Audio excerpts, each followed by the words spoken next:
Kwa hiyo Roho Mtakatifu aliwashukia watu wote. Ndio maana katika somo la kwanza umesikia watu wa kutoka sehemu mbalimbali za ulimwengu. Ule ulikuwa ndio ulimwengu wa nyakati zile.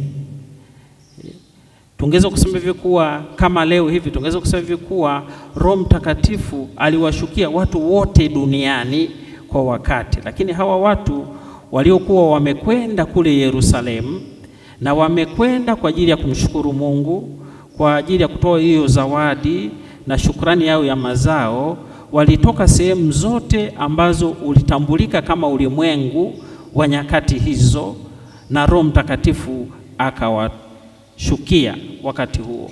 Ndipo Mungu ambapo aliamua kuwaonyesha tena nafsi nyingine wana wa ulimwengu huu na zawadi zake. Na hapo hapo kwa kuwathibitishia juu ya tendo hilo, basi walikuwa wanaongea lugha tofauti lakini wanaelewana, wanasikilizana wote, pamoja na kuwa umetoka mbali. Kwa nyakati zetu tungekuwa na watu wa China, anaongea Kichina wewe unakielewa, mwingine anaongea Kijerumani unaelewa, wa Kiitaliano unaelewa, Spanish unaelewa, Kiswahili unaelewa, Kimakonde unaelewa, Kinyasa unaelewa, Kizigua unaelewa, vyote unaelewa.